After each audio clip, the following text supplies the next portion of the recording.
in my 25 years, I've done hundreds of vehicle stops. If someone is fleeing, that is not a justification for the use of deadly force. In this moment, the officer crosses in front of the vehicle. He opens fire on the driver, 37-year-old Renee Good. The government says the officer shot the driver in self-defense. She then proceeded to weaponize her vehicle, and she attempted to run a law enforcement officer over. But the footage tells a different story. In this clip, we see Good waving cars by, and one car drives past her stopped vehicle. Like they're somewhat impeding the ICE guys, although you did see the SUV drive around them. Next, officers exit the car and approach Good's vehicle. Right out of the gate, it's escalatory in nature. And then the agent with the black mask reaches for the driver's side door handle to try to open it. From the video, like the reverse lights are on. From this other video angle, we can see that the officer has already crossed in front of the car. He's holding a cell phone. They are trying to essentially take some sort of recording or photograph of the driver to show or identify her as a antagonist to their enforcement operations. What he does is cross in front of and stay in front of a occupied running vehicle. You should not be intentionally putting yourself in front of a vehicle unless absolutely necessary. And with a cell phone in his left hand, he draws his pistol with his right hand, and in a very quick succession, rattles off 3 rounds.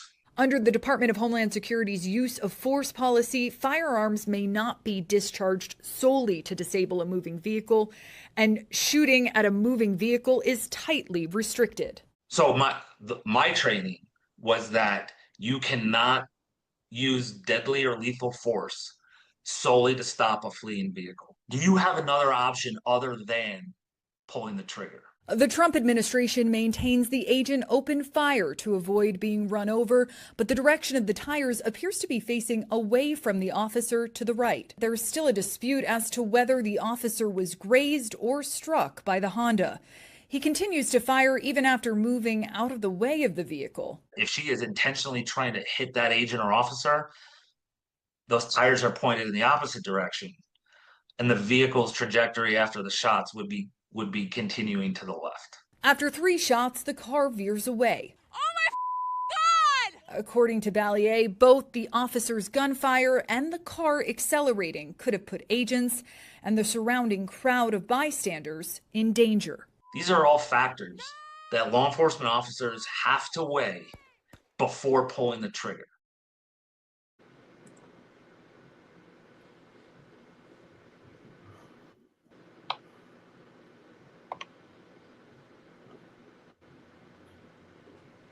Peace, peace, and blessing. I hope everyone having a wonderful day. I'm your host, Henry, co-host, Shinakma JML, another show. We here. Another deadly show. Yes. And this is a new year, a new day. Yo, you know what's crazy, Henry? The police got more fatalities than Mortal Kombat out here, bro. You know what I mean, bro? Yeah, like, come on, man. Listen, if the lady was trying to hit him, she would have hit him, bro. Especially the way he was positioned at. And then he shot 2 times through the passenger window. You know what I mean? He shot 2 times. If he was going to get ran over, how did he shoot through the passenger window?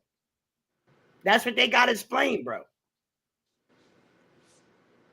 What I know is this. Coordination. When I see the video, the ICE officer was already going to use his body in a weaponized way. He was weaponizing his body, not into offensive stance, but into a defensive stand so he could catch a body. Let me ask you a question. hold on. Let me ask you this question, because you know we here at News, we believe in being unbiased, so we got to show unbiased proof, right, of what we say, right? Now, Henry, now if we go back to the video, other than the ICE agent who was in front of the vehicle, how many other ICE agents was around the vehicle? It looked around, I'll say 3 or 4. Right. How many ICE agents, other than the one who shot the lethal shots, pulled their guns out and shot?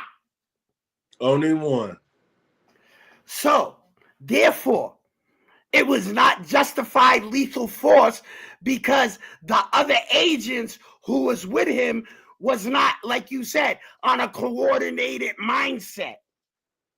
They didn't believe that their brother was the ICE agent was in a exposed or prone position because they themselves did not arm up and start shooting at the car. But let's look at it like this, because we can flip it in 2 lenses. The coordination is to station him in a position.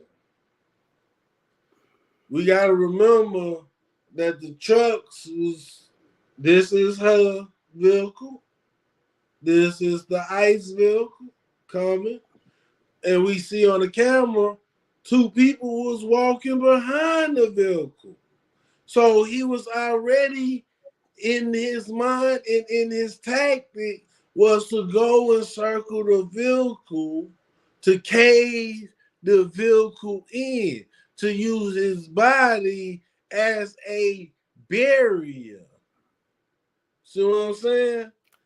Yeah, but we know an average person in that circumstance is not going to have an understanding, especially said by that professional that you just put up in the opening video. Yeah. Law enforcement and federal agents are told not to place themselves in the front of the vehicle. Yeah. Especially if it's still running, because they're supposed to know that it could be lethal for them to do that, because remember, the lady was irate. If you watch the video from the officer's footage, the lady was irate. She was scared for her life. So she wasn't thinking, which we already noticed. Most people, when they get in that fight or flight mode, they're not thinking logically. They're only thinking about their own survival in the instance, right?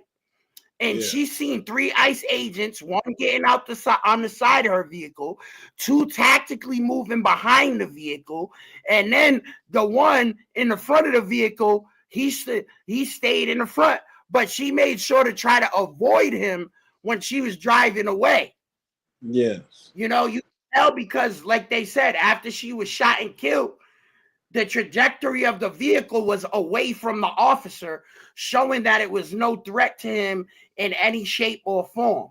That's why he can't prove, like they said, he's saying he got hit or he got grazed by the vehicle, but no camera angle has shown that one time.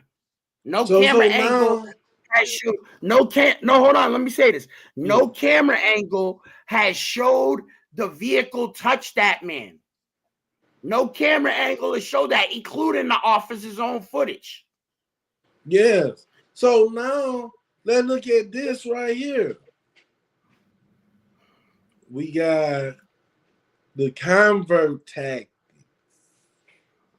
Because during President Barack Hussein Obama, a lot of police start getting training from the converts. So now let's look at it like this. The woman the woman, I will say her name correct. Miss Good. Yep. We're going to call her Miss Good, so I'm not trying to put her whole name out there. But Miss Goods. She don't know the tactics of the police and the ICE agents. But people in the neighborhood who get harassed by the police or see how the police use their tactics understand the maneuvers the police was using. Police in the African American neighborhood always go to try to unlock that front door without no warrant.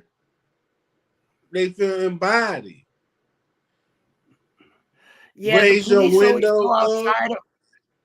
They always move outside of their protocol with that, because that's against the Fourth and the Fifth Amendment, the protections against illegal search and seizures, and the fact you're supposed to be safe inside your property, which the Supreme Court has already judged that when you're inside your car, that's private property. Yeah, so we see that the police officer went all the way around to the front of the vehicle because he was anticipating to be in the front of that vehicle. Because they like, you have two ways to go. But one way we're going to try to stop it, and that is to use your vehicle and to run away. And we understand that the professional told us that that is not the tactic to put an officer in that position. That's not the protocol. That's not appropriate protocol. It is in the officer description. It's not the police like, hey, we not telling you to put your life in danger insurance purposes. But if you do, right. But if you do, you have a right to protect yourself. That's what they say. Insurance purpose, we can't put you in that stand, but if you in that stand, do what you deem necessary. But when we witnessed that video, he had enough of time and space to get about the way, because she hold on, Henry, hold on. In that frame of mind. Hold on. Because they showed it perfectly in the slow motion. Yeah. The wheel was cut all the way to the right before she started accelerating, right? Yeah. The officer had enough time to pull his gun out, shoot the lady, sidestep, and shoot through the passenger window 2 more times without getting hit. Remember, he could have used less than lethal force if he thought he was in danger. Why he didn't dive out the way? If he thought he was going to get ran down, why he didn't dive out the way? Because if she was really trying to run him down, based on how the car moved after her being shot, if she was really trying to run him down, he would have got run down anyway. Even if he would have shot her, he would have got run down anyway. Remember, the light pole, the electric pole, was the thing that stopped the car. Yeah. It wasn't because she got shot that the car stopped. It was because the car crashed that the car stopped. You know what I'm saying? Meaning that if the officer was really going to get hit, he would have been hit. He would have been hit. You know what I'm saying? And not only that, if you look at how he was angling when he shot through the passenger window, the angle at which he shot, she was already past him. She already drove past him. And he still let off 2 more shots. But that's why the professional said that it was an illegitimate shooting. It was a misuse of lethal force. But if you understand the tactics, this was premeditated.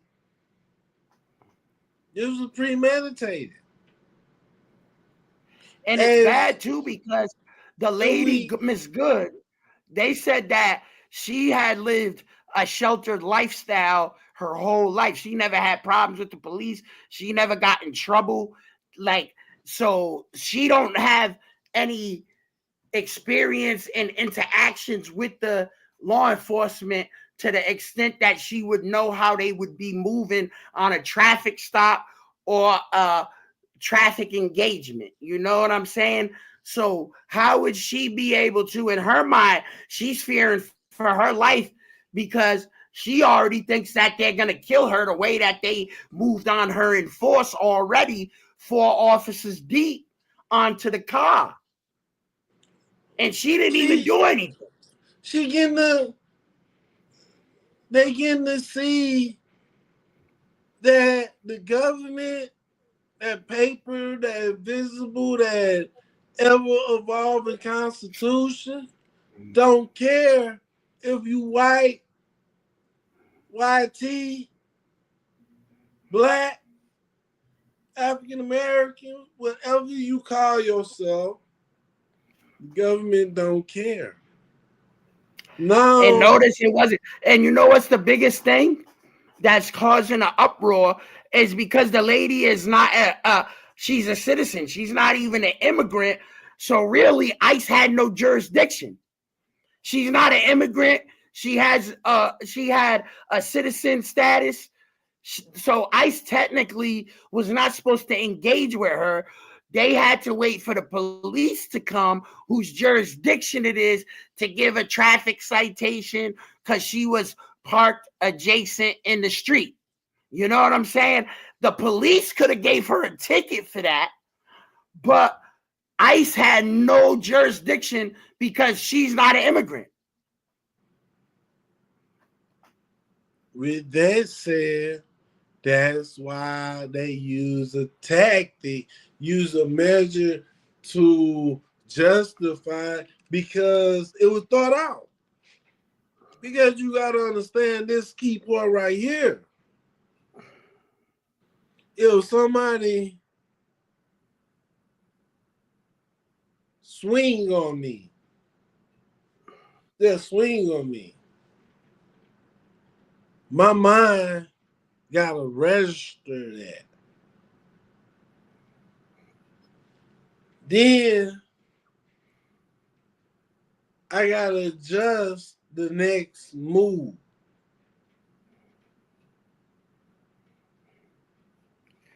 It's a chess game to these folks. He knew. You know what I mean, Henry? Huh? It's a chess game to the law enforcement, bro. You know, they're playing chess out here. And that's how come they was moving like that, because they know that's not a legitimate protocol. You know what I mean? Think about it. How many police videos have we seen where the officer goes into the front of the car? And I'm talking about state police. I'm talking about local police. I'm talking about FBI. We see all type of videos on Instagram, TikTok, Facebook, all these social media, X. And we see when the police do traffic stops all the time. And you never see the police walking in the front of the vehicle.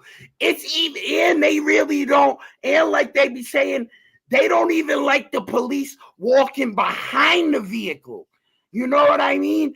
If you're the officer and you got to go to the inside of the road, they even said the protocol is the officer is supposed to go, if he's in the driver's side and he got to go to the passenger side to be safe, he got to go around the back of his own vehicle to prevent him from being pinched in by them reversing. You know what I'm saying? Yeah. That's why we know this is not a legitimate protocol. The police is not supposed to cross in the front or the back of an active vehicle with the keys in the ignition. Come on, Henry, you've been in cars, bro, when you got pulled over. What's the first thing the police say before they pull the car over, when they pull the car over, when they get out the car? Turn the ignition off. Ain't that the first thing they say? Turn the ignition off. So let's look at this key point. Off the car. Let's look at this key point right here.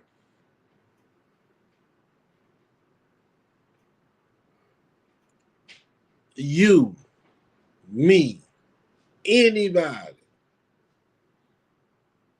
got in our hand. We got our cell phone or looking at TikToks, looking at YouTube, looking at something on the phone, whatever, taking pictures, whatever. By the way, And out like, the share, blue, subscribe. you got a counter that's sitting even with your arm. And on that counter, you have the remote control to the TV. Your main thing is watching that phone and grabbing that remote control precisely and cutting on the TV without even looking at the remote. You know the remote right there on your side, but you gotta be so familiar in that thought in seconds. Something before that led to that understanding to be ready to draw the gun because it's already in thought to stop her. Right, that was his process. You know how you know? Because look, remember, it's a law enforcement weapon too. We're not talking about we're not talking about the streets or private weapons. We're talking about law enforcement weapon. So that means he had to unbutton the holster, number one move. The second move, he had to pull the gun out. As he's pulling the gun out, he had to turn the safety off and then adjust to pull the trigger. That's 4 different movements that he had to do, which it's going to take you the minimum of 4 to 5, maybe 7 to 8 seconds if he's slow, right? And you're saying he didn't have to look down. He didn't have to look away. He was so entrenched in how to use that it's muscle memory, how to do that. He didn't have to look at himself to do it, right? So having that as the understanding, that means he had technically 5 to 8 seconds to maneuver out of the way completely if he felt his life was in danger. Like I said, why didn't he dive onto the floor out of the way of the car? Because he knew he wasn't going to get ran over. Yes, because they knew, one, that these people wasn't computational. It wasn't computational. They was protesters. Miss Good and her lover, special person, you know what I mean? Protesters. They used their vehicle as a so-called barricade, but cars was able to get around. They were just blocking off traffic to show the protest. They wasn't blocking off traffic. They wasn't trying to prevent the law enforcement from doing their job. You know what I'm saying? And not only that, remember, we're talking about family people, you know? You're talking, and then on top of that, you're talking about women, you know? And if you ask me, it's an extreme disrespect to women that they had thought of her as a lethal body when she has kids and she has a life to maintain. She really, like, it's one thing if it was somebody that had nothing to lose. I can understand from the perspective of the police, but you're talking about a woman who is just trying to make it home safe, you know, and she felt that was threatened by the posturing of the officers, especially because, well, I won't even call them officers because they're not technically officers, they're agents, right? So yes. Which means that technically they're moving outside of legal ramification when it comes to how they're supposed to be moving. Ain't supposed to be no military or government presence of militaristic capability in the civilian area. It's supposed to be pure law enforcement handling that. That means that once ICE knew these people was on traffic violations, they were supposed to call. And not only that she was an American citizen, because on the cop's video, before he moves into position in the front, he gets the woman's special person telling him that she's not a threat and that they need to back off. You know what I'm saying? And that's where you need law enforcement, right? Because that's a law enforcement situation, a traffic violation. You're blocking traffic. ICE don't got the right to be writing people tickets for a traffic violation. They're immigration and custom enforcement. It's not law enforcement. It's not the municipal enforcement, which municipal enforcement carries over to the rules of the road and giving tickets and stuff like that. And like the professional said, right? There's other ways to go about it than to shoot that lady. All they had to do was, which they already knew the lady's license, her license plate. All they had to do was send a ticket to her house in the mail for blocking off the street and a citation to appear at court. That's all they had to do, Henry. They do that every day on the traffic cameras, don't they? Yes. They do that every day at the traffic cameras. If you run a red light with a traffic camera, don't they send it to your house? Yes. They send the video like, and the pictures with the ticket like, of you running the red light. Down. Let's get the meat while it's fresh on the bone while they committing the crime in their eyes. Because we got to understand that, like I was saying earlier, he crept around the vehicle. He had his phone.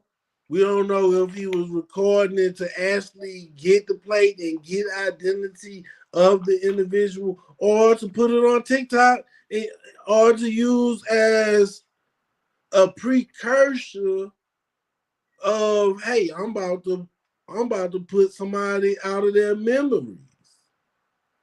So I need vehicle evidence. I need my phone as evidence to help my case. So in the process, you see, boom.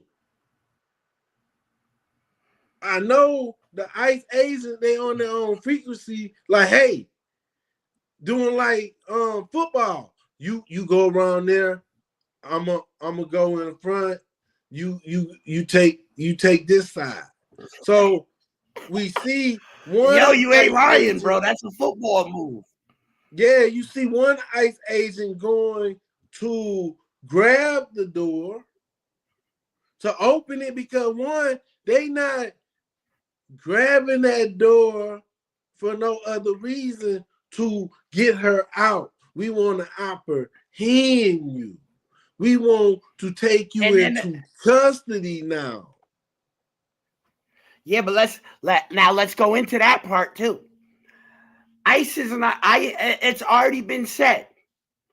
It's already been said since the incident in Massachusetts, where it was the riot in the neighborhood, where the whole neighborhood jumped on them ICE agents, and them ICE agents started beating up the regular people.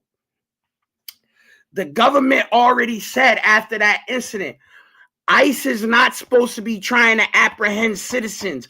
They do not have the right to apprehend citizens.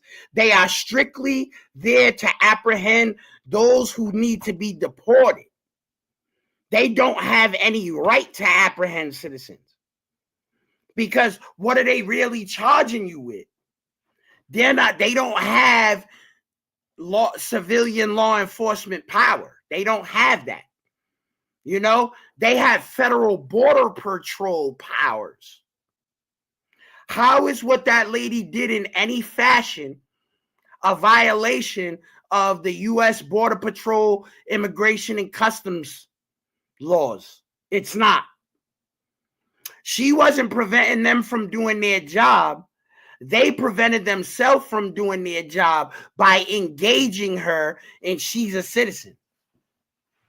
Why wasn't they? Notice they wasn't going after no immigration. Wasn't no immigrants over there. I didn't see no immigrants. Who was they apprehending? Before the incident with this American citizen, hold on, let me say this.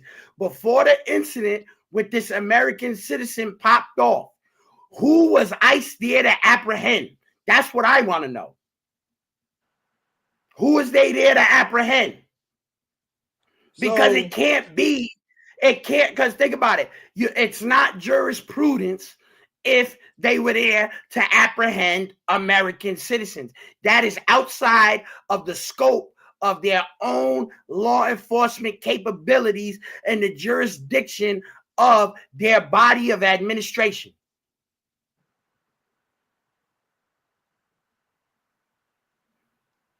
so if we look at legal, so we're gonna show a clip of the legal remedy dealing with the ICE agents. We are not lawyers, so we can give our opinion, but let's bring a lawyer and let's look at the scope we are dealing with.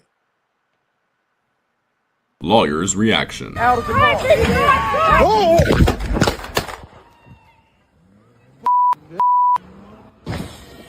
The killing of U.S. citizen Renee Good by ICE officers has become a highly political issue. So for that reason, I'm only going to focus on the law and the legal steps of what potentially could happen next. There is zero chance that the federal government is going to charge this ICE agent because federal officials, starting from the President of the United States, the Vice President, and even the Deputy Attorney of the Department of Justice have all come out vigorously to defend this ICE agent. But that does not mean that he cannot be charged by the state government. But to do so is tricky because the Supremacy Clause of the United States Constitution states that a federal agent has immunity from prosecution from the state for conducting official federal duties. However, if it is determined that an ICE agent acted outside of those federal duties, they absolutely could be charged with the state for violating state laws such as first, second, or third-degree murder. In order for that to happen, the state of Minnesota would have to charge this ICE agent, and most likely that would be removed out of state courts and into federal courts. Then it would be up to a federal judge to determine whether or not that ICE agent's actions were within the scope of his federal duties. If the judge determines that he was acting in self-defense, for example, the entire case is thrown out under the Supremacy Clause. But if the judge determines that he acted outside the scope of his federal authority, then the state of Minnesota can continue the prosecution in federal court. And if the ICE agent is convicted, President Donald Trump cannot pardon him because the president cannot issue a pardon for a state-convicted crime. All in all, it means that the entire future of this case will be decided by a single judge. And I'll be sure to keep you posted with the legal facts every step of the way.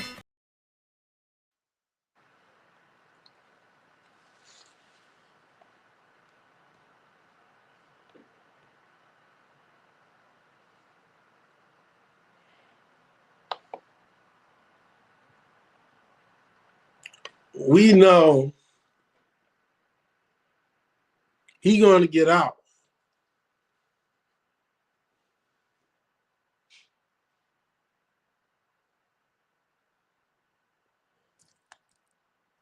It's hard to deny what we seeing. We seeing a change.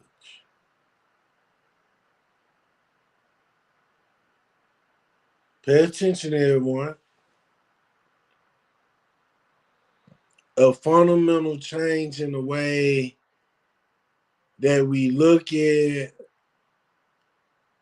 America as a society as a whole. Going from legislation, the ones who putting these laws in place, the judicial system, the lawyers, and the judges that see these orders out, and the law enforcers, the one who enforce these laws.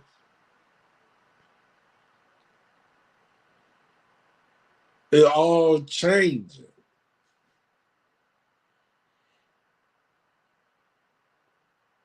But the same tactics that we saying changes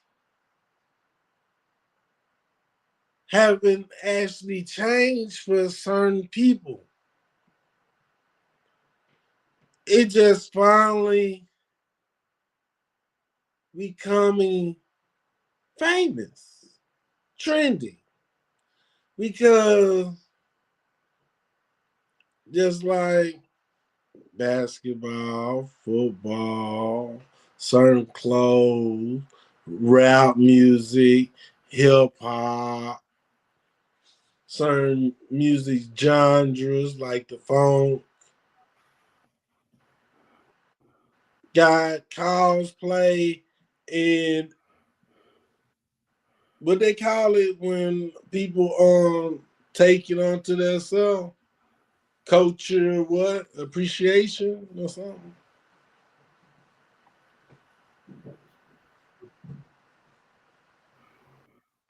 What was that?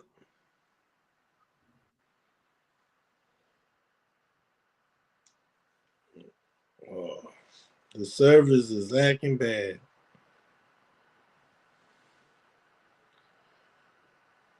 But in the process, we see that now other Americans going to see police brutality on a whole nother level. The federal government. Now we're going to see it in the fabric of the system that's supposed to serve and protect.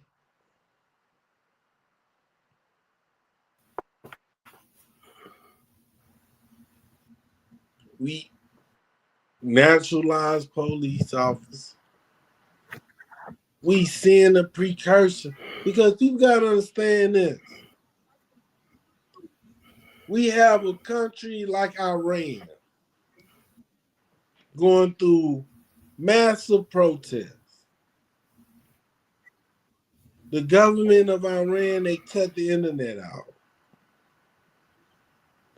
Here in America, they can cut the internet out. Cut it out. We can't get no message out. We can't get no message in.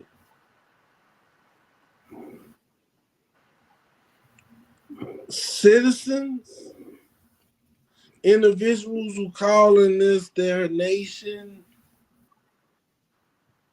is rubbish. Because your life is nothing except for numbers to the system.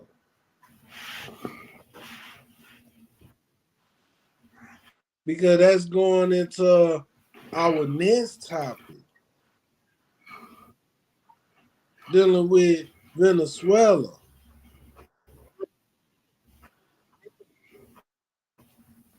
So Shin, like America got our own political mess, domestic mess. We got mega mad because they said that the Epstein file was real, but once Donald Trump got in office, they say it's fake. Like, what to do with that? You have ICE running it up. You have supposed to be inflation on the American people. We know people went crazy over the food stamp scare.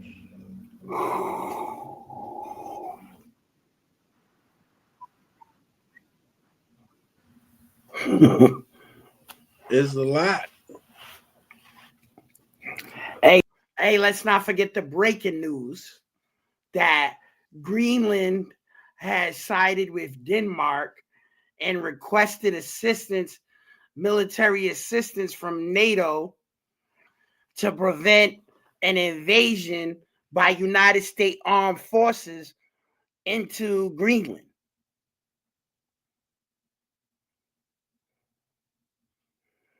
Because the heads of state in Greenland have decided that they don't want any negotiation with Trump, and they're not in any agreement or to do any arrangement with the American government for access to the minerals and raw materials that could be found in Greenland.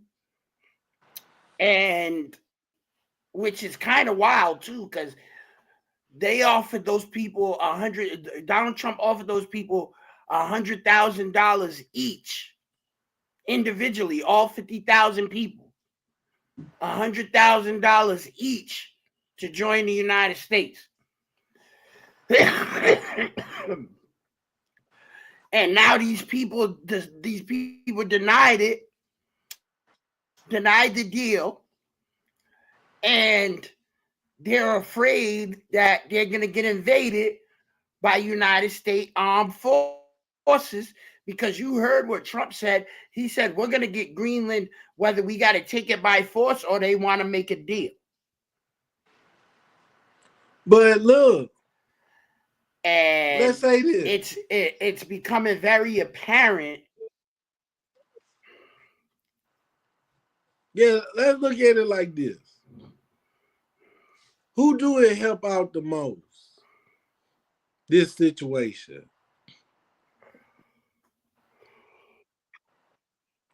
It helped Denmark out, correct?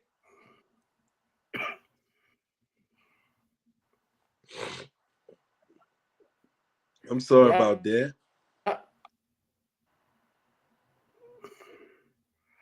Because Denmark is going to have access to all the raw materials and the access rights to mine those precious metals and raw materials that are needed to make electronics. Yeah, so Denmark benefit the most, because when they tell us about the situation, a lot of people skip one part, that Greenland is an autonomous government.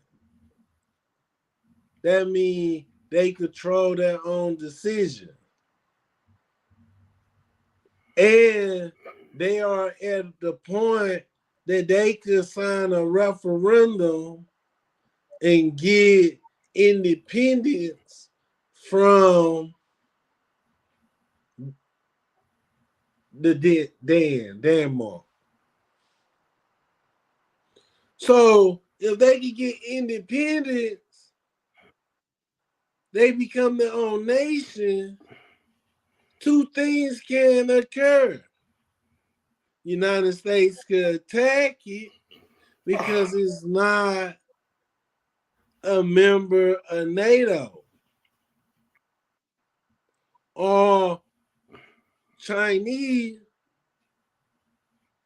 and Russian assets could go into the nation. Don't forget this too, Henry. There's something else that's very important. Hold on, there's something else too, to the 2 points you just made. There's a third point that if Greenland becomes independent, that is very important. And it's the same thing that caused us to invade Venezuela. And that is that they can nationalize all of the raw materials extracted out of the earth from Greenland. They can nationalize it.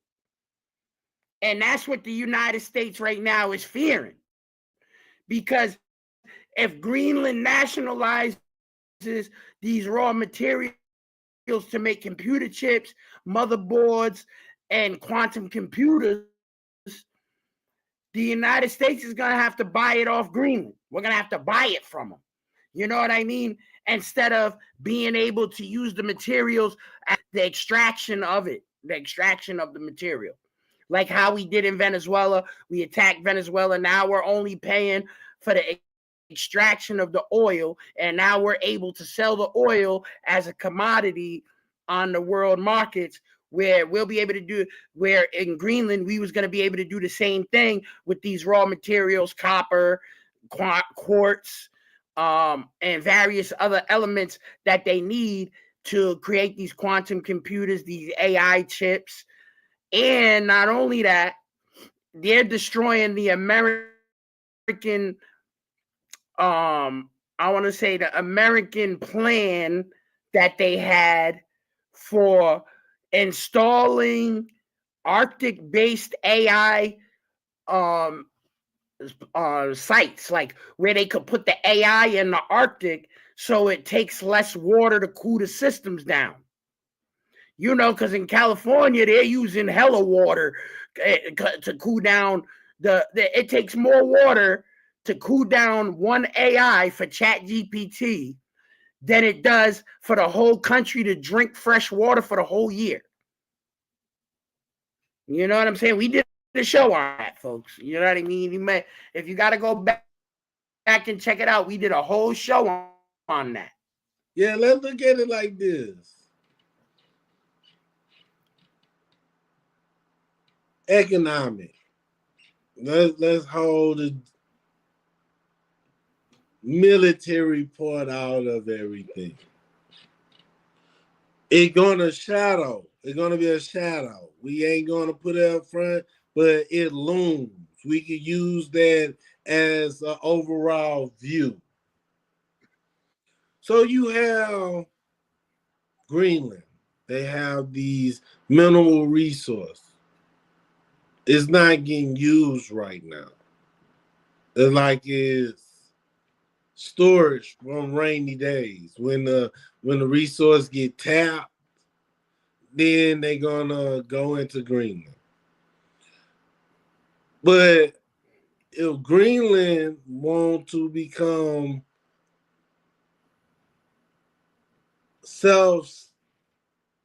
okay, I won't use that word sovereign. I'm gonna use self-sufficient. Yeah. They want to be self-sufficient. Yes, it's sovereign. Who would be the best candidate?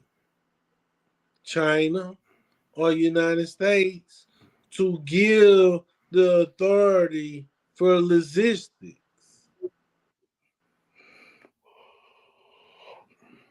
I would, looking at track record of these two countries, I would go with China. And America would know that. For logistic purposes, because you have America threatening to take over the country to get the resources in the first place. You have, and not only that too, Henry, we already know from the other video, from the other show that we did 2 shows ago about this, we know that China already has economic resources in Greenland because they had transport cargo ships that was docking in the Greenland ports. You know that when they said that on the last video. So China was already using that as a refueling point, and they were dropping off goods to those people that live in Greenland. So China could look at it as an economic point of view and keep on to that tradition, saying we will not interfere with your external and internal governance. We're going to trade with you. If you want us to help build something in your nation, we're going to do it for a cause. It might not be the fancy stuff, but it's going to be in your budget. In America, like, hey, we not coming to fix no infrastructure. We coming to get these resources, and with that, that's contract to private companies that don't. And you already know what that's called. America's going in there to industrialize. Yeah. We're not going in there to benefit those people who live in Greenland. We're going in there to industrialize and suck their country dry of every last resource we could possibly get. You know what I mean? And, you know, ever since George W. Bush, you know what I mean? They don't want to buy nothing. They rather come and take it. You know what I mean? They rather come steal. Yes. Yes. They want to invade you. They're gonna they're gonna like. I wonder what Trump's gonna say for us to invade Greenland. Are they gonna say he's moving the fentanyl? The Prime Minister of Greenland, is he moving the fentanyl too? You know what I'm saying? Or are they harboring weapons of mass destruction? Because those are the two things that they said for Venezuela and Iraq, right? And I'm gonna tell you something that Iraq and Venezuela got in common. Even though Maduro is under arrest, right? We didn't see them take no fentanyl out of Venezuela as evidence. We didn't see no fentanyl. Yeah. Not one piece of fentanyl came with Maduro. You know what I mean? And we're never going to see any fentanyl. We're never going to see it. Just like in Iraq, it was weapons of mass destruction. We was over there 25 years, didn't find one weapon. We was over there 25 years, didn't find one weapon. I got people I graduated from high school who's not here no more. That gave their lives up in them combat fields over there. And we ain't seen one weapon of mass destruction. Not one. So you gotta understand, whatever the precursor is for Trump to invade Greenland, they're never gonna show evidence of that precursor after we invade. We're just going to invade. And it's going to be just like with Venezuela. It's going to be at 2, 3 o'clock in the morning. We're going to invade. So that way everybody in the citizenry of America is sleeping. And when they wake up the next day, we done invaded Greenland. Hey. You know what I'm saying? We occupying Greenland now. You know what I'm saying?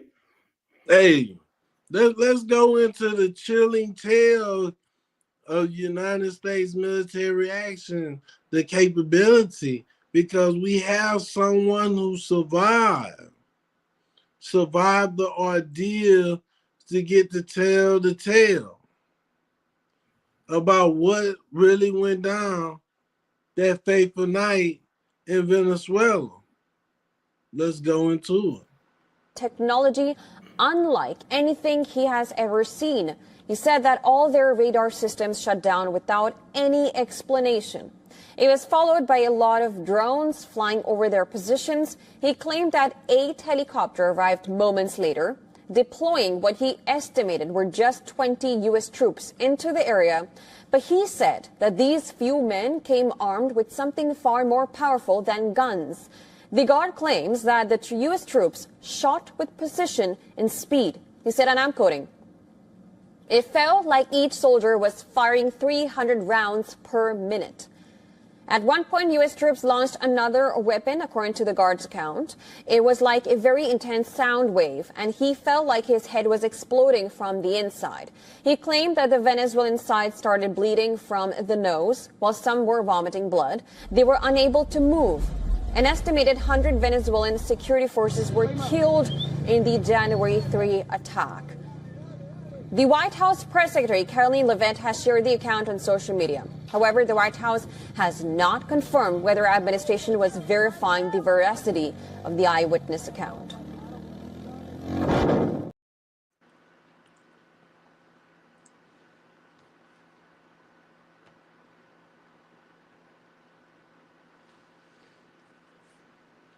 A 100 to 20, 20 to 100.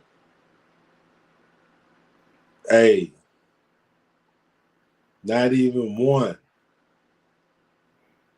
got braids.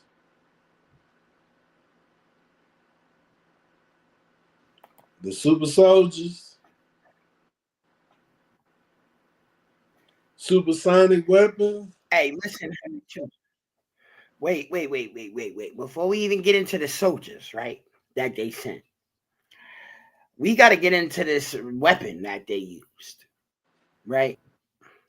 Because I watched some videos too about it, some people who was through the survival of it, and the way that they're describing how the weapon worked and the symptoms, it's reminiscent of the weapon that was used in Cuba all them years ago against the administration and the embassies, the ambassadors, when they was meeting in Cuba, and they were reporting the same symptoms: massive headaches, vomited up blood coming out of their nose, blood coming out of their ears, and some of the people passed away, you know what I'm saying, during that same type of symptomatic event that at the time people were saying that it was unexplainable.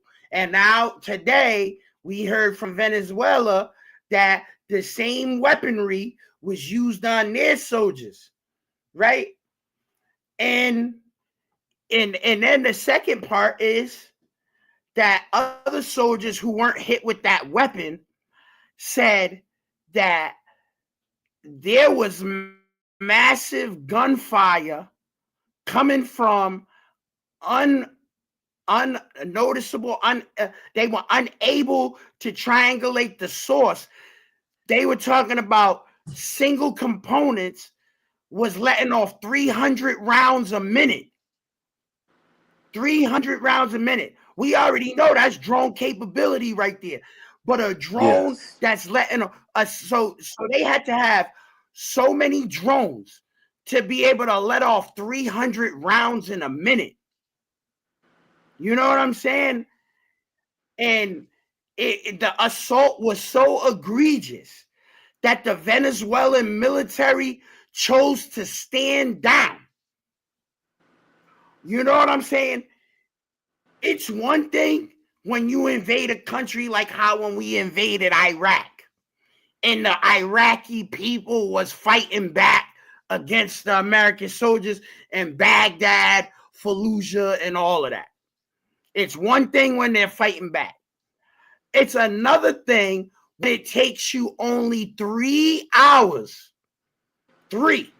according to Delta Force, 3 hours to occupy a foreign nation with a modern day military where only Delta Force. Do you understand what they're at the most they sent 10 people, Henry? At the most they sent 10.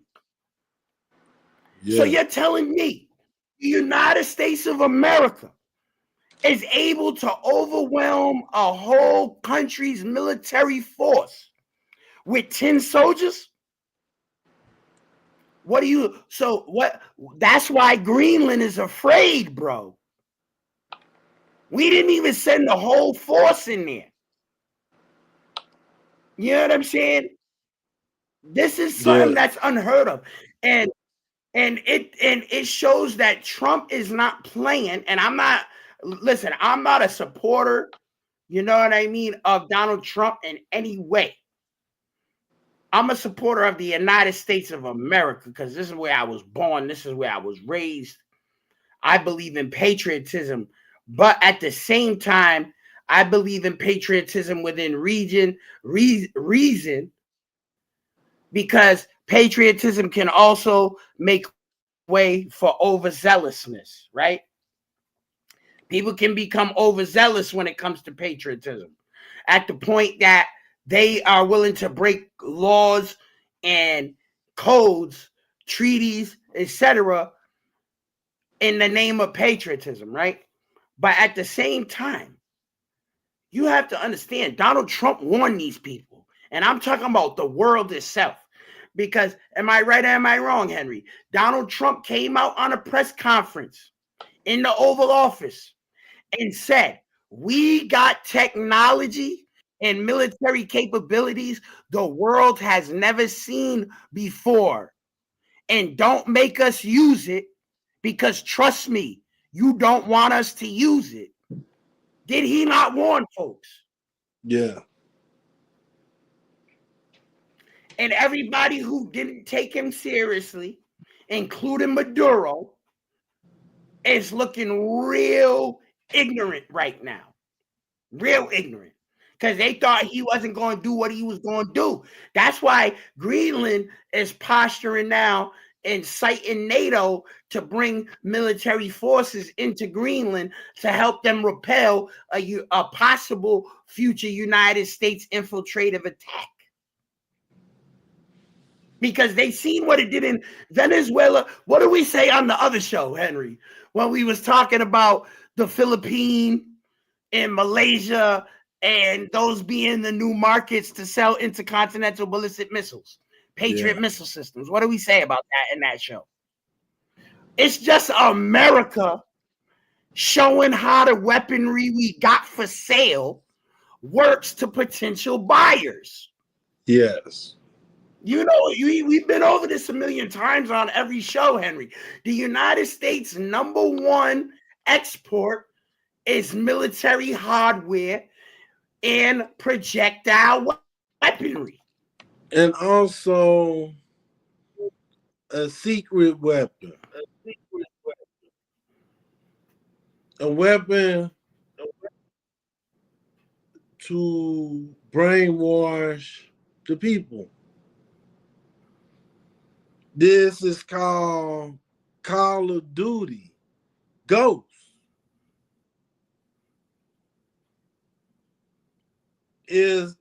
Ghost is the 2013 first-person shooter game developed. Yep. I'm not going into the multiplayer and every detail about the game, but the detail that people need to stick out when you look it up, when you go research Call of Duty Ghosts, go to the plot. What the game mainly the based campaign on. mode.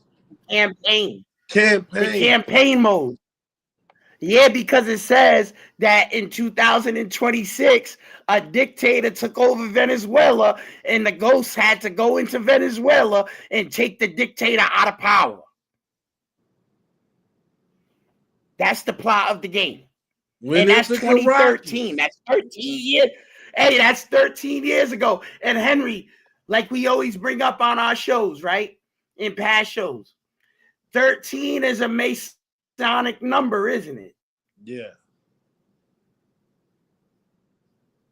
So there you have it. It's all there right in front of our face. You know what I'm saying? Right in our face. How you gonna arrest a whole nother president of a country to come face civilian charges in America? He's not even an American civilian. How you charging him with American charges and he's not even from the United States? He wasn't even in the United States.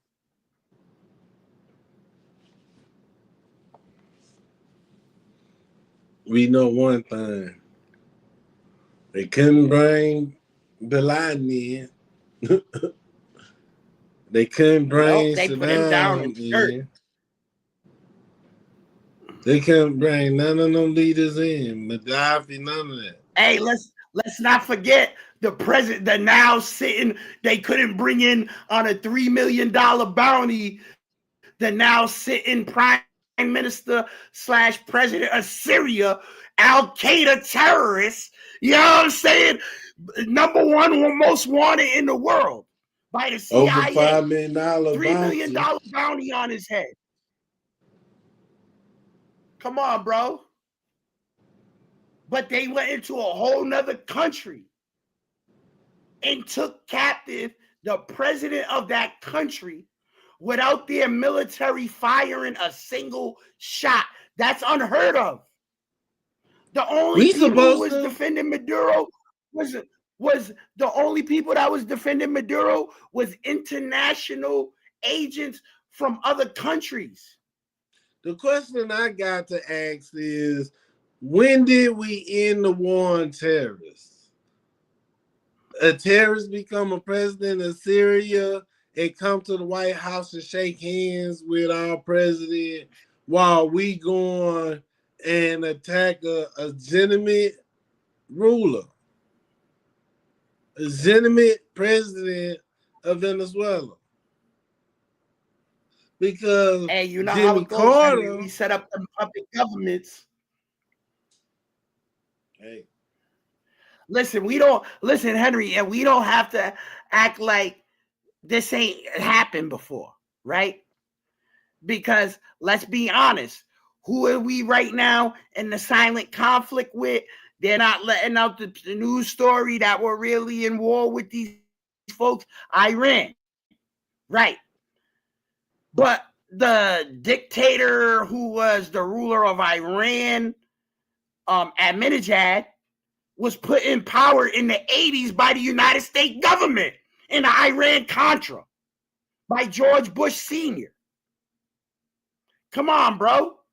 You know what I'm saying? And now we're fighting the people who we put in power in the 80s in 2026 to take them out of power because they have made so much money and they've gotten so much economic control over their modernization that they have stopped being a puppet government to the United States of America. And now that's a threat because we're not in control of their natural resource. And not only that, they got nuclear armaments now. so Sounds like Iraq all over again, bro. So all I can say is the United States right now looking kind of like a dictatorship. A powerful empire with a powerful navy that could go into It's definitely a nation. getting run by the military industrial complex right now. Yes. Could go into countries and take legitimate rulers and deny the basic international norms. We is a permanent member. Oh, hold on, Henry, and don't forget. But then show favor to international war criminal Bibi Netanyahu. Show favor to an international war criminal, crimes against humanity. And then we let a cocaine dictator off the line and send him back to Honduras. But at the same breath, we taking Maduro down for narcotics trafficking. Make it make sense. A lot of people are looking at these situations as Donald Trump being racist. It's nothing to do with race. It's nationalists. And the understanding of food. The control of trade. Because when you talk about food, trade, that's the beginning of trade. If anything else fails, you need food. Gold fail. When you hungry, you gonna tell somebody, hey, I'm gonna take all my cash and buy your gold? No, you have an opportunity to buy gold or food. You're gonna pick food. So the trade routes, this world is getting too small. So there are a lot of conflicting claims and conflicting narrative. We have United States want to keep power. I can't pronounce that word. Of you stab it on my tongue. They want to keep the same power that they had for ages. They want to keep the dollar as number one. I don't like war. But that's not possible. That the thing that they're not understanding about that, Henry, is with globalism and the internet, it's not possible to, with a free market, to be able to maintain that type of a tight control. But like it says in the prophecy in the Bible, you know what I mean, that in the end times, that they're going to keep an iron grip on the economy. The people who's at the top, the small percentage at the pinnacle of the pyramid, is going to do everything in their power to keep an iron grip over society by controlling the resources or attempting to control the resources. It's one of those things. And like I said before, this is shown in the highest measure that where the United States is no longer really in a republic, it is now a dictatorship, and at the same time, it's a chance for them to take control of further resources, right? And execute upon us, because it's a military, medical, industrial complex. They try to keep us pacified and docile by keeping us problems or law enforcement engagements, like the original show, story at the beginning of the show. And they really want to distract us from these acquisitions, I'll call it, of foreign colonization, because that's what it is, through imperialization, by the conquering of sovereign nations outside of the terms that's outlined in the Geneva Conventions after World War II for the rules of engagement.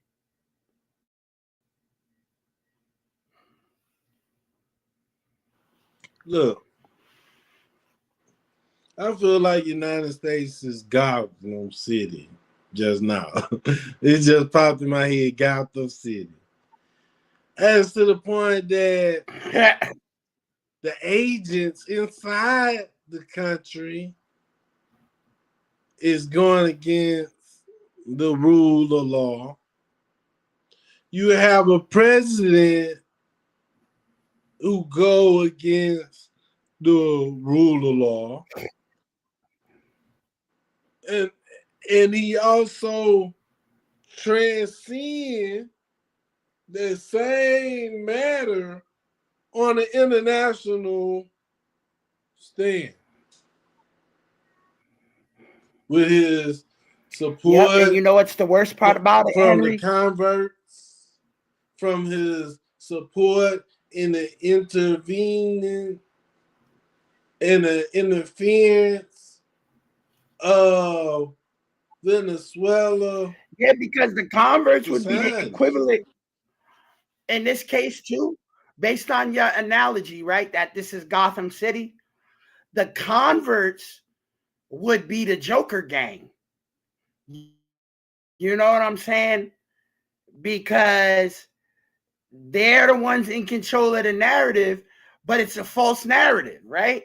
So that's why in the Batman, they would have the Joker, right? Because the joke's on them, but really the joke's on us because we're believing what they're saying, even though what they're presenting is not really truthful or facts, right? They're impersonating, just like in the Batman. The Joker had passed away. They got the Joker out of there, but there was people who were furthering the Joker's legacy because they were impersonating him in the gang. They was all impersonating the Joker, right? But the only thing about the analogy is there is, in this reality, there's no Batman. So there's nobody that's gonna, no individual human being is coming to save us. So we got to do it as our own selves. We got to take it upon ourselves. Just like we gave these people consent based on our votes, we got to get them up out of there. Like the Constitution says, it's our right. It's our right to get them up out of there. If it's not for the well-being of the people, the American citizens, we supposed to be able to just get out of there. They trying to pull their terms up and all that. You know what I mean? And they trying to get whatever they can get done. And especially, Donald Trump trying to become supreme king of America. And them converts is trying to help him do it. Because he's executing their will for them and their side of the bargain. So they got to come through for him on his side of the bargain, which is for him to never have to leave the power seat until his demise, like he on the Supreme Court or something.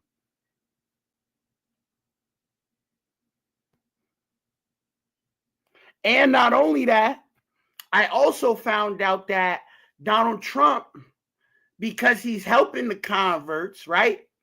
They promised his children and their in-laws positions in the future governments and in economic positions of power in these corporations for the execution of what's being done in these narratives right now in the current events. War bonds. That's why I call it war bond. We live in a crazy society. Hey, America, we protesting here. We protesting here. And right now, while we protesting here, they trying to get Donald Trump to prepare us to go to war. You gotta understand. Hey, and guess what? And if you're protesting, then they're unaliving American citizens.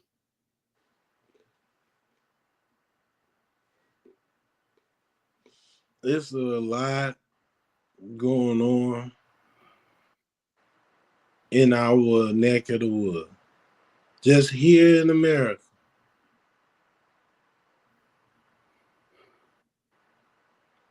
Is America that corrupt? If we are that corrupt, who is us to speak about humanity and about giving people freedom? We turn around and do the same thing that we supposed to be fighting against. That's why the Iranians call us hypocrites.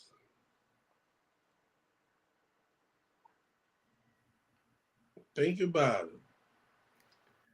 So, Shin, you have anything else to close off the show? Because we're about to call it a night. You already know positive vibes brings positive results. Positive results means you're accomplishing your goals. Just because you go through a negative circumstance doesn't mean you can't get a positive outcome. So aim for them positive outcomes, people. Don't let it get you down. Have it give you the motivation and the inspiration and the ambition and the determination to execute perfection, which is high efficiency and effective treatment of the information in its usage in the everyday day practical sense. I'm not talking about getting overzealous. I'm not talking about taking it to the street, but a letter to your senators, a letter to your state and Congress representatives. Then they have on record that people in their constituency is against the policies that are being made and sent, and without our permission. We didn't say that we wanted to invade Venezuela as a people. We didn't agree on that. We didn't say we want to invade Greenland as a people. We didn't agree on that.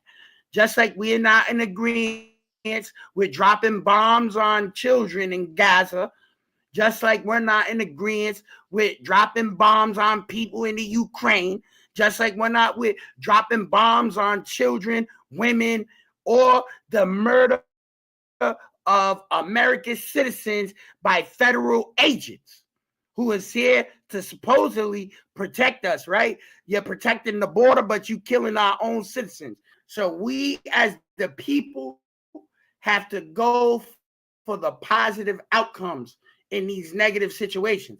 Because remember, like the Constitution says, we the people hold all the power. Stop letting individuals, because they have a title, convince you they're greater than you. If that's the case, why was Donald Trump asking you for your votes?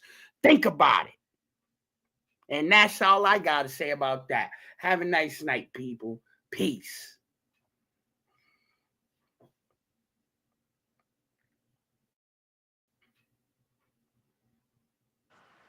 From my point of view, I want to say I love you all in the human sense that I want everybody to prosper and to live their life to the fullest. We not using this Miss Good Death just for entertainment purpose. We shining a light on a dark moment that we could take, heal, and grow. When we come on here, we come with the news. And the meaning of news to us is never in the work and service. We coming to serve you. Coming to bring the hard-hitting topic and discuss it. We not here for fame. We here as a community. Because when you come into the live chat, talk, text. We going to show them texts on the screen. We going to discuss. You have any questions? We're going to answer. If you want to give us ideas about different shows, different topics, come on through. We about the community. And I love you again. It is our condolence to anyone who passed away, anyone who ill, fighting the flu, in the hospital, or just living right now and don't know that they breathing their last breath. We love you all. We going into a new year, new days ahead. Let's face them together. Peace and blessing till next time.